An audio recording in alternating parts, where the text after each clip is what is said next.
The film begins by showing the typical life of a woman in Korea. She cooks for her family, cleans the house, and makes sure everything is perfect for when her husband comes home from work. Despite being very busy and tired, the woman takes great care of her daughter, and makes sure to give her love and make her happy.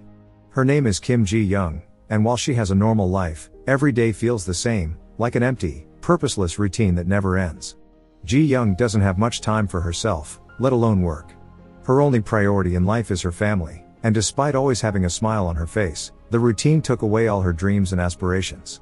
At that moment, the scene shows Ji-young's husband, a man named Dae-hyun, who is talking to a psychiatrist. Dae-hyun is worried about his wife, and explains to the doctor that he sees his wife sad, and she has been behaving strangely lately. The burden of taking care of his daughter and taking care of the house is worsening his wife's mental health day by day, and his partner's mood swings are more extreme and occur constantly. Dae-hyun realizes that she is getting worse and wants to help her, so he tells all this to the psychiatrist, and comments that he wants her to go back to being happy like she used to be.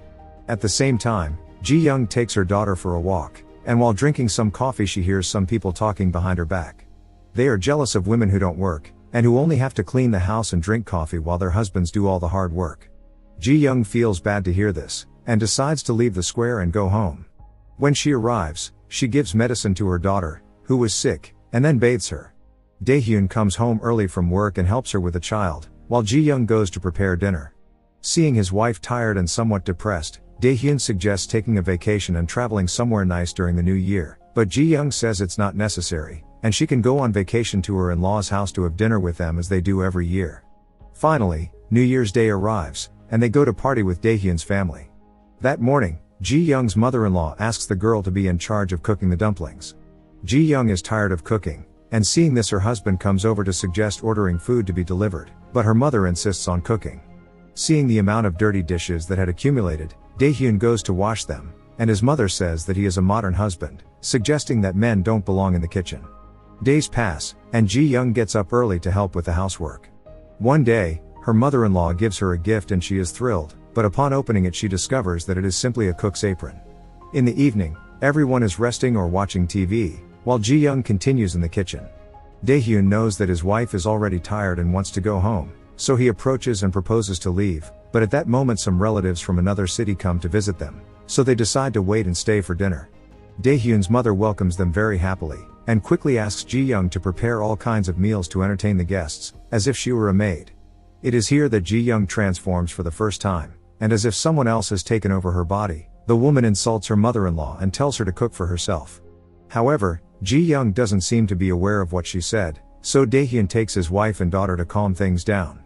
They go to Ji-young's parents' house, and very tired the girl goes straight to bed to get some sleep, but then thousands of memories from her past haunt her. She remembers how her grandmother treated them unequally, and said that women are less important than men. She even has memories of how her mother was belittled by her grandmother, who always forced her to cook. The next day, they return home and continue with their usual routine. Dae-hyun approaches her and asks her about the ugly retort she had with her mother, but Ji-young doesn't seem to remember anything. Concerned, Dae-hyun suggests his wife to go to a psychiatrist, and tells her that since they had their daughter he sees her sadder, and maybe she is suffering from some kind of post-childbirth depression. At that moment, Ji-young begins to remember her past. She was a very smart young professional, but she was never able to move up and advance in the company where she worked. Her boss always recognized the excellent work Ji-young was doing at the company, but she never allowed her to advance because she said that women are not suitable for top positions.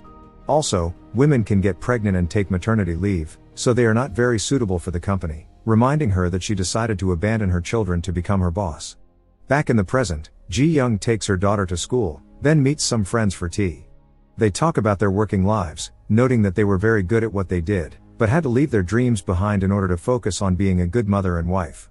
After the talk, Ji-young realizes that she misses being a working woman, and thinks about looking for a job. A few days later, an old coworker joins her, and tells her that there is an open position at the company.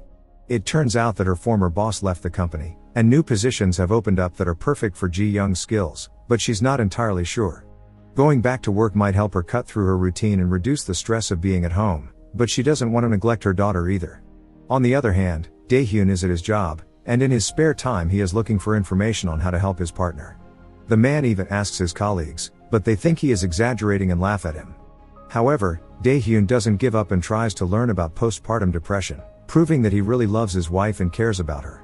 That night, while Ji-young is folding laundry, Dae-hyun suggests that she do some exercise to relieve stress, but she surprises him by saying that she wants to go back to work. Dae-hyun gets angry and says that will only make things worse, and disappointed Ji-young leaves. In the early morning, Dae-hyun wakes up and sees his wife drinking alcohol. The boy tries to reconcile with her, but her response leaves him shocked. She seems to be possessed by someone else, and almost emotionlessly Ji-young tells him to appreciate his wife more, who has been very sad the past few days. Dae-hyun cries as he realizes that his wife is having problems, and the next morning he talks to her and discovers that she doesn't remember anything, so he suggests that she visit a psychiatrist. Ji-young agrees and goes to the clinic, but when he learns the cost of the consultation he decides against it and simply returns home. Dae-hyun insists that he should go at least once, but he still doesn't dare to tell her about his condition directly. The next day, Ji-young meets her colleague from work again, who tells her that the company's security guard harassed the female workers by putting a hidden camera in the women's restroom. This shocks Ji-young, and brings back memories as a girl when she was harassed as well, but upon telling her father, the man told her that she was to blame for wearing a short skirt that provokes men. Back in the present, Dae-hyun's mother goes to the city to visit them and clear up the confrontation she had earlier with Ji-young, but upon learning that Ji-young is not in very good health, she decides better not to see her and send her some herbal medicines to make her better. The next day, Ji-young travels to her parents' house to celebrate her mother's birthday. When she arrives, she falls asleep, and has a dream where she remembers her mother accompanying her while she is studying. The two were talking, and her mother revealed to her that her dream was to become a teacher, but she had to give up that dream to take care of her and her siblings. That night, while celebrating her mother's birthday, Ji-young's aunt keeps reproaching her for not being dressed up for the occasion. Ji-young tells her that she didn't have time, as she had to take care of the food, but not everything that night was bad, as she also spent a lot of time enjoying herself with her siblings. Some time later, Ji-young meets his former boss at a coffee shop. The woman offers her a job in her new company, and very excited Ji-young accepts the opportunity, which brings back memories of the day before her graduation. They were having lunch as a family, when her father told her that graduating was unimportant, and she should put her energies into getting a husband.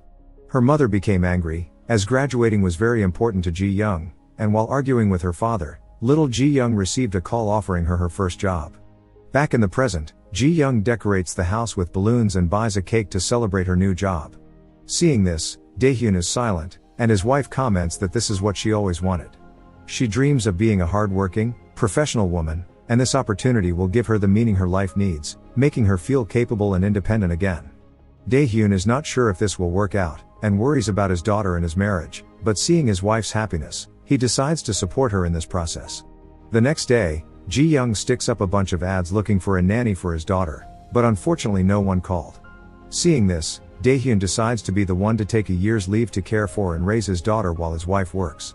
In Korea, companies are required to offer a year's paternity leave to fathers, and although this may greatly affect his future career, Dae-hyun decides to accept the risks and sacrifice his job to make his wife happy.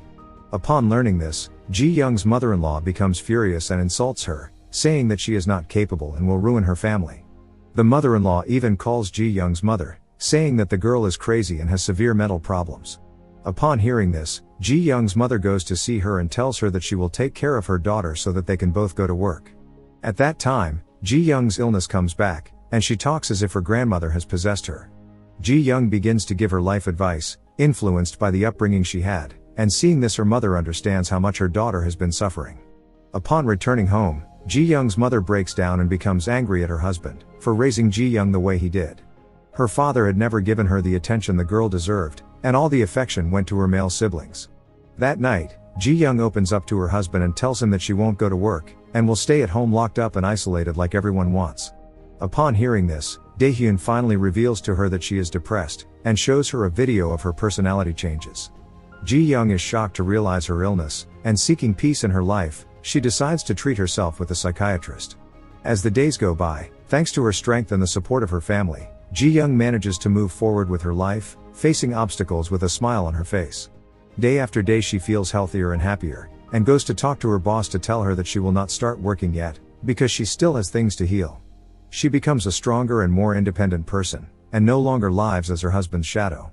Now, the two of them complement each other perfectly, and she understands that the society and upbringing she received was not good, but as she heals she manages to find peace and happiness in her family. In fact, Ji Young no longer shuts up, and confronts the people who tell her how she has to live her life. The film ends by showing that Ji Young published a book about his experience, where he tells how important it is to seek balance in life, and that it is essential to grow beyond society and the upbringing that has molded us since we were children. Subscribe and turn on notifications to see more videos like this. Leave a like to help the channel out, and thank you for watching.